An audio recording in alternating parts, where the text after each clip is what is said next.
सब ने मुफस्सिरीन ने अपनी अपनी बात लिखी। मेरे उस्ताद गिरामी यहाँ फरमाया करते थे, ओ भाई अगर तू दुनिया में अपने बेटे को धूप में बैठा देखे तो तेरा दिल फट जाता है, ये धूप में क्यों बैठा है, इसको शिर्क से बचा, शिर्क अकबर से भी बचा, असगर से भी बचा, खफी और जली दोनों किस्म के शिर्क से बचा। दुनिया में तेरा बेटा धूप में हो तुझसे बर्दाश्त नहीं होता, बता अगर तेरा बेटा जहन्नम में गया तो तुझे कैसे बर्दाश्त होगा, आग में जलता हुआ तुझे। इसे अल्लाह से जोड़ दे, इसे रसूलुल्लाह सल्लल्लाहु अलैहि वसल्लम का गुलाम बना दे। मेरे नबी करीम सैयद आलम सल्लल्लाहु अलैहि वसल्लम ने फरमाया, जब तेरा बेटा 7 साल का हो जाए तो उसे मस्जिद लेके जा, 3 साल तक लेके जा मस्जिद, 10 साल का नमाज ना पढ़े तो सजा दे, 3 साल तक खुद अपने हाथों से ट्रेनिंग दे, उसे मस्जिद ले जा, आदाब मस्जिद बता, उसे नमाज सिखा, तू खुद ले करके जा, भेजने का नहीं कहा। फरमाया जब बच्चा 7 साल का हो जाए तो उसे मस्जिद, बड़ी मेहनत करते हैं हम बेटे को बंगला देने के लिए, बैंक बैलेंस देने के लिए, दिन रात एक कर देते हैं, खुदारा से नमाजी बनाने की भी मेहनत करो। हजरत बाबा फरीदुद्दीन गंज शकर रहमतुल्लाह ताला अलैह की अम्मा कहती हैं, जब मेरा बेटा पैदा होने वाला था तो मैं रब की बारगाह में दुआ करती थी, अल्लाह अगर तू मुझे बेटा दे तो इस तरह का देना, बेटा मेरा हो पर बंदा तेरा हो। ऐ अल्लाह अगर बेटा देना तो इस तरह का देना, मेरे अल्लाह इस तरह की मुझे औलाद देना कि दूध वो मेरी छाती से पिए पर शुक्र तेरा अदा करे। ऐ अल्लाह अगर बेटा देना तो इस तरह का देना कि कुव्वत रोटी रोजी वो जमीन पे खाए लेकिन इसी जमीन पर वो तेरे दीन का सिपाही भी बने, वो मुजाहिद फी सबीलिल्लाह भी बने। हजरत बाबा साहब कहते हैं मुझे शक्कर पसंद थी, अम्मा बड़े जतन करती है बेटे के लिए, बड़ा कुछ करती है, और बेटे रोटी टाइम पे खाना फला का, कहते मुझे शक्कर पसंद थी।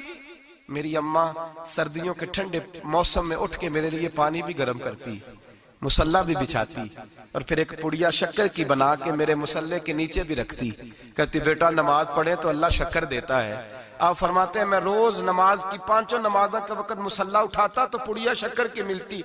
स्कूल और मदरसे के मैं अपने क्लास फैलों को भी कहता नमाज पढ़ो बड़ी प्यारी शक्कर मिलती है, कहते मैं रोज शक्कर खाता।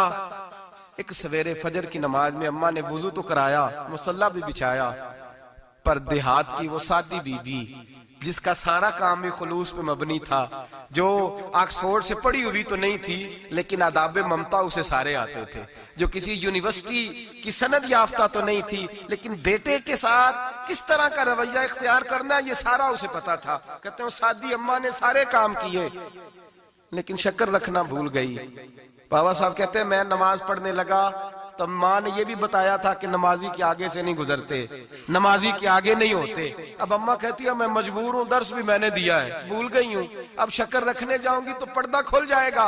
एक कोने में लग के माँ रोई, बेटे की शिफा के लिए नहीं, बेटे की नौकरी के लिए नहीं, बेटे के अच्छे मुस्तकबिल के लिए नहीं, माँ रोई, आंसू बहे तो कहती क्या है, ऐ अल्लाह मैं इसे अपने आगे झुकाने को जतन थोड़ी करती थी, तेरा बनाने का जतन करती थी। ऐ अल्लाह मेहरबानी फरमा मेरी पर्देदारी कर, अगर राज खुल गया तो मेरा फरीद नमाज ना छोड़ जाए। बाबा साहब कहते अम्मा तड़पती रही और मैंने नमाज पढ़ के मुसल्ला उठाया, पहले पुड़िया होती थी अब तो पूरा दरिया शक्कर का बह रहा है। फरमाते हैं मैंने वो उठाई शक्कर खाई और मैंने चीख के कहा अम्मा जल्दी आ, आज बड़ी लजीज है, आज शक्कर कोई अनोखी है, और आज तो कमाल शक्कर दी है मेरे अल्लाह ने, एक पुड़िया की जगह पूरा दरिया बह रहा है। बाबा साहब रहमतुल्लाह अलैह फरमाते हैं मेरी अम्मा आई और मेरी अम्मा ने बाजू खोले तो माँ की ममता ही बताती है कि अल्लाह की रहमत किस तरह की होती है। कहते मैंने अम्मा के सीने से लगा तो अम्मा रो के कहने लगी बेटे पहले मैं शक्कर देती थी, आज शक्कर बनाने वाले ने शक्कर अता फरमाई है।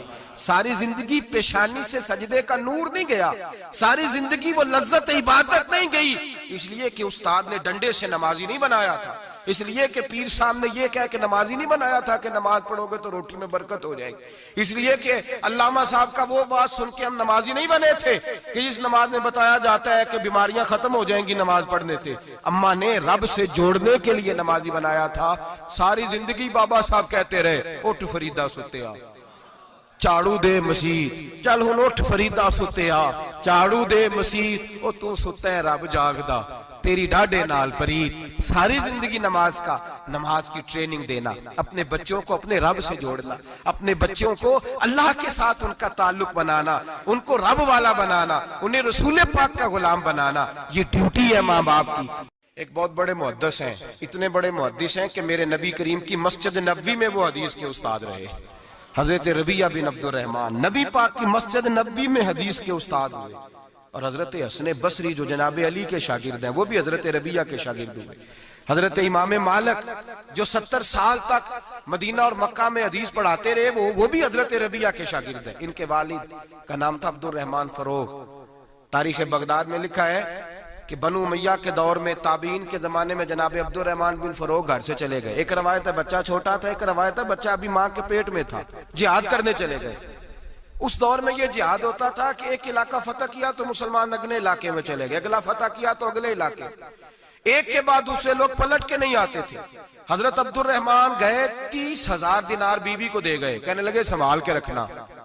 और जिहाद करने निकले तो 27 साल तक घर ही नहीं आए। और 27 साल के बाद आए तो हजरत रबिया मुहद्दिस बन चुके हैं, मस्जिद नबी में हदीस के उस्ताद हैं, बेटा बहुत बड़ा शेख बन गया।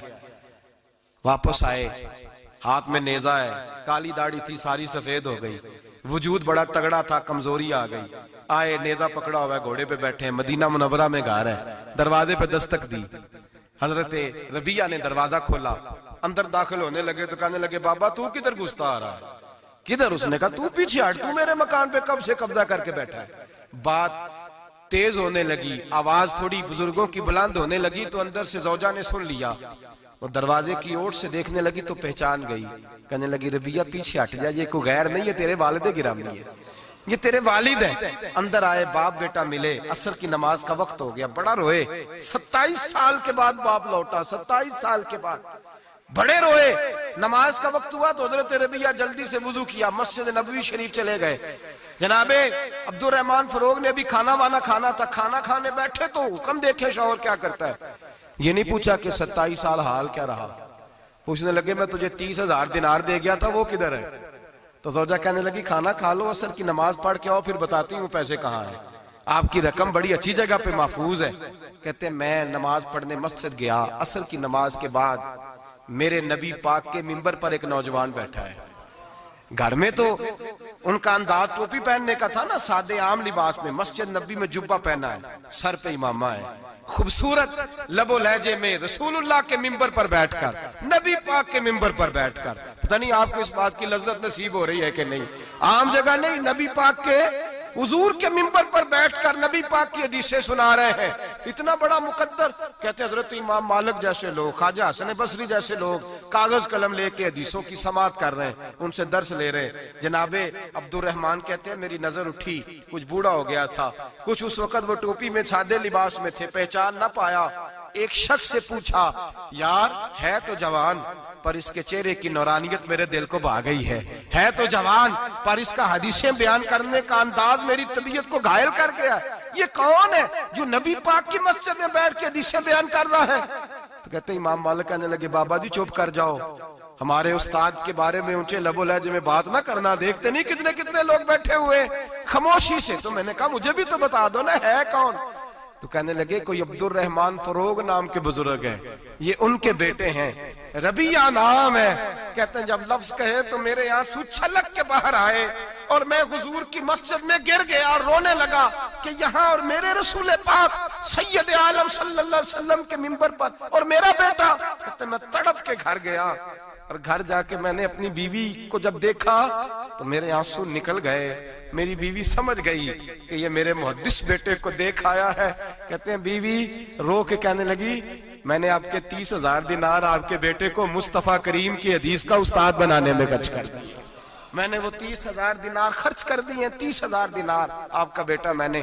तो कहते हैं मैं अपनी बीवी की तरफ देखने लगा, मैंने कहा कुर्बान जाऊं, मैं अगर अल्लाह के दीन के रास्ते में था, तूने मेरे साथ नेकी की है, मेरा बेटा भी दीन के रास्ते पे लगा दिया। मेरे भाई अल्लाह से जोड़ा, अल्लाह से जोड़ा। उन लोगों ने अपनी औलाद